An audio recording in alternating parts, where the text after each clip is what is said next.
All right, all right, all right. Welcome back, you Inglorious Bastards and magnificent bitches. It is I, Doc Camus, and we're back for another thought of the day. And today we're going to talk about the the Chauvin trial, because that's now over. Well, I'm thinking of bail and such, but that's neither here nor there. I guess Bronies are the new white supremacists and new Nazis. We're going to go over that. Russia's flaunting its military, and a child's birthday has gone to shit, and I gotta talk about that because I gotta figure out where the fuck what's going on in people's heads, because that garbage is garbage. Still fighting the beard life, a little bit about me. Doing my thing, getting better, trying to be better, trying to be leveling up every day, being a better man every day, trying to do my thing, trying to help, trying to do something about this circus we call life, because we all live in the same damn circus. With that being in mind, only you can help us keep going and doing this. So it's like the best way to support. There's a bunch of ways you can support us. You can please like, share, subscribe, do all that jazz on whatever platform that you get on. If you're on an audio platform, leaving a review helps. Things like that. Share us on platforms we're not on, like Twitter and Facebook. Like, do what you need to do to get us out there and help.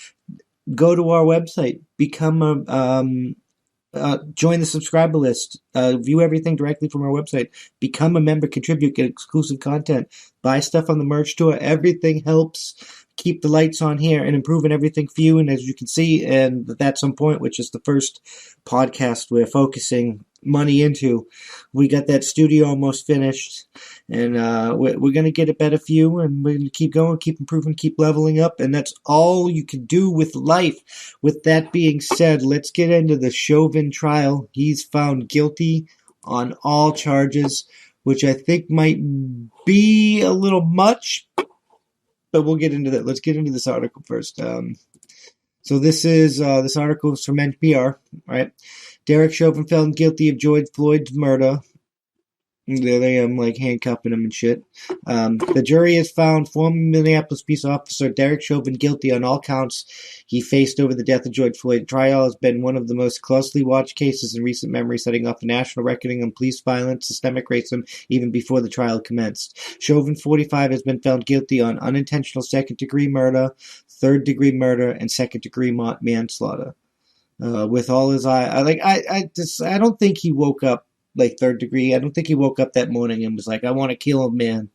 But he did like keep his head on his neck for too long, manslaughter. So like, at least he's going to prison. But that's a death sentence for him. And I don't like how it was like, it may have capitulated to the riots, terrorism, and like, that's not justice.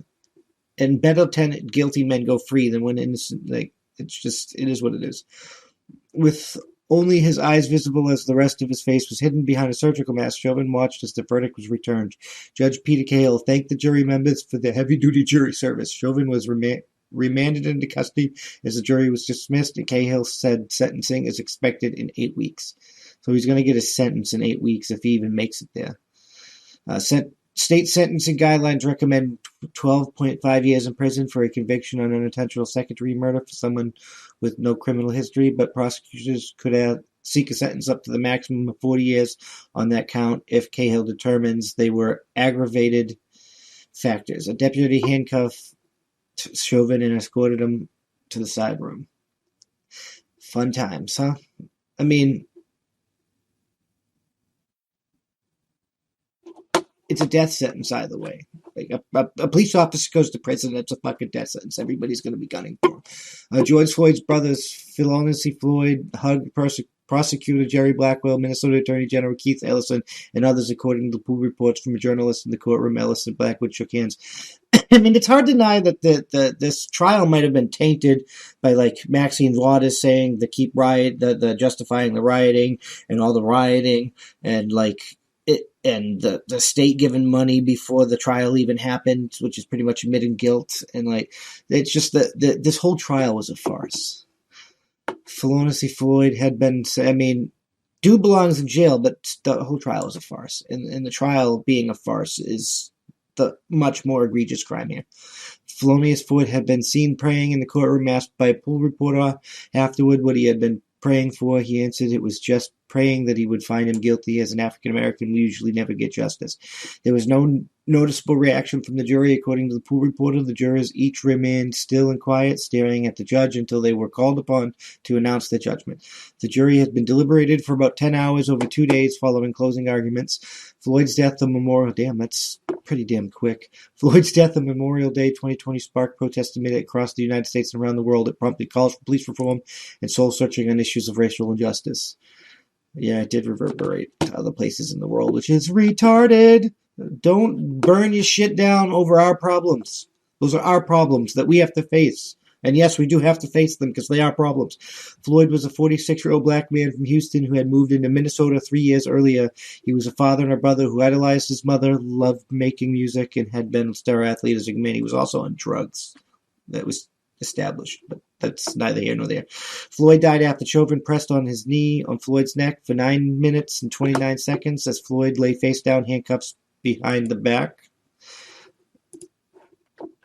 Trial. This is about the trial. That was all public. I'm not going to go over most of what's going on. Here's his charges. He got charged, found guilty of unintentional second-degree murder and defined as death causing without intent to do so while committing or attempting to commit felony offense. The maximum sentence for second-degree murder is 40 years. Third-degree murder is causing death to an individual by perpetrating an act of mentally dangerous to others and evidencing a depraved mind without regard for human life. Yeah, see, that's a little much. But without the intent to cause death. Oh, without the intent to cause death. I guess you could kind of argue that he wasn't trying to kill him, but 8.5 minutes was egregiously ridiculous. So it carries a maximum sentence of 25 years. Second-degree manslaughter is causing the death of another by culpating negligence, creating an unreasonable risk in which the death negligence. Yeah, so like. Without intent to do it. So no, he might actually be. These all three charges, they might stick. And these are the jury. We're not going to go behind that. And it's beyond the courtroom. We're not going to go any further into that. You can read the court documents. You can follow along like everyone else's has. But that's what's going on. There's got people. Some people are happy about it. Some people aren't going to be happy about it. And there's probably going to be rioting anyway because that's what the last couple of years has been. Because it's not about this. This was just an excuse. I'm just saying. Moving right along. The next thing in the Twilight Zone in today's circus we're going to talk about is apparently Bronies are Nazis now. They're white supremacies. They have a white supremacist problem. Bronies have a mental health problem, I think, dressing up like little ponies or whatever. But to each their own. They have their own. Just like it's weird to me. But it's your thing. If that's your thing, that's your thing. That's who am I to tell you what your thing is? And that's all I'm going to say about that. But apparently they have this huge white supremacy problem like everything else. Everything's whiteness. Let's check this out. The Atlantic, right? My Little Pony fans are ready to admit they have a Nazi problem. My Little Pony fans have had a Nazi problem for a long time. That sounds just as strange no matter how many times you say it. My Little Pony, Friendship is Magic is a cartoon television show about friendship, compassion, and a group of magical horses with names such as Twilight Sparkle and Fluttershy, who live in a fantastical land called Equestria. It's marketed to children now. Nevertheless, it has an extremely dedicated adult fandom because people are crazy and humans are awesome like that, which is mostly made up of men or Bronies, as they've been referred to for nearly a decade. Most of these men are white. Some of these men are vocal white supremacists. I don't know if that's true. These people like to twist and some things.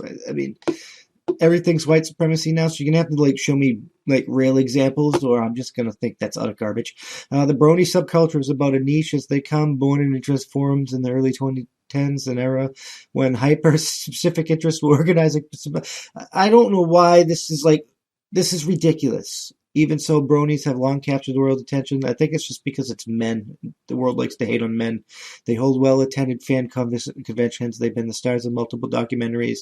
If Atlas shrugged, you would all die. Men do all the shit, climb through all the fucking nasty sewer pipes and Many of the show's adult fans generally enjoy My Little Pony and the wholesome escapism it provides. Otherwise, however, delight in the irony of their fandom. To them, it's edgy and provocative to be an adult obsessed with cartoon ponies. It's fucking weird, but whatever. To each their own. That's where the Nazis come in. Okay, I guess so. Whatever. My Little Pony fans primarily express their enthusiasm for the show by sharing their own cartoon drawings of the main characters, which they usually upload to image boards.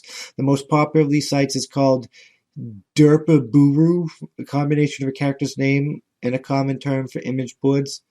Derpaburu hosts millions of My Little Pony artworks, plenty of which are simple tributes to magic, friendship, and the magical friendship.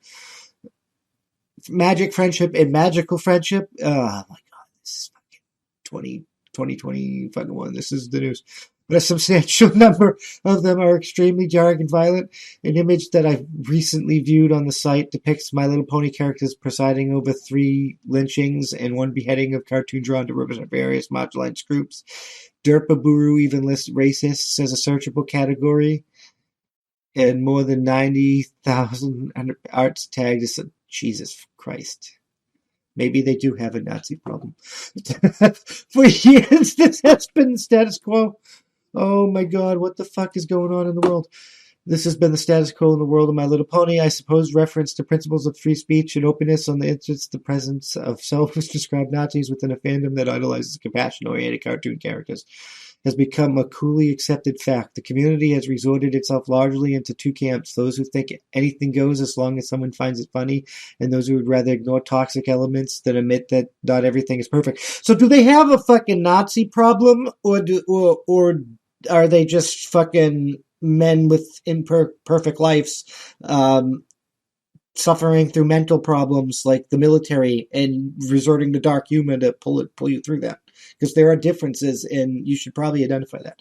Until now, fucking following a new wave of Black Lives Matter protests across the United States, the fandom is an all-out civil war force to either confront or deny what it's let go on for so long. The abrupt reckoning has raised an essential question for internet spaces large and small. If you've gone online to live in a fantasy space, you can avoid taking responsibility when the real world finds its way in. This is ridiculous.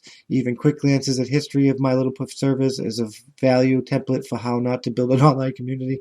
The fandom was born on 4chan. There you go. It was on 4chan. The largest den of chaos and toxic beliefs available on the internet. In 2012, a message board called MLP was set up because My Little Pony conversation was taking up too much space on boards for TV and comics. It took off because there's nothing 4chan likes better than things spiraling out of control. Derpaburu, which was created that same year as an easy place for Bronies to share art, hosts a wide range of Little Pony fandoms, including friendly and inclusive fans who do not feel any personal loyalty to the slur-ridden forums of 4chan, but the size that still borrowed from the 4chan ethos by building itself as an archive in an absolute sense of the world. Everything would be allowed, nothing would be destroyed. The site's rules are respectful of copyright and other laws, but otherwise do not restrict the content of artwork. I mean, if it fucking doesn't break the law, it should be allowed. That's how free speech and expression works, whether you find it offensive or not. In fact, they've actively forbid complaining about content and instead instruct visitors to use the site's filling tools to avoid images they don't want to see. I mean, that's just how it fucking works. Like, freedom works both ways. Everybody's free. I can't believe this is we're done with this. I can't believe this is the news. I would like to know if they actually, these people, are they really white supremacists, or do they just have a dark humor thing? Because the army used to have fucking jokes about painting baby walls with babies, and how many dead babies does it take to paint a wall? Like, how many babies you have to throw? Like, do you have to throw at a wall to paint it red? Things, stupid things. When you're going through fucking extreme things, your body does weird things. People cry, people laugh uncontrollably, and they don't even realize it's them. Your body copes to extreme circumstances in weird fucking ways. And a lot of people's kinks are because of like childhood trauma and stuff, and that's it's expressing it in weird ways.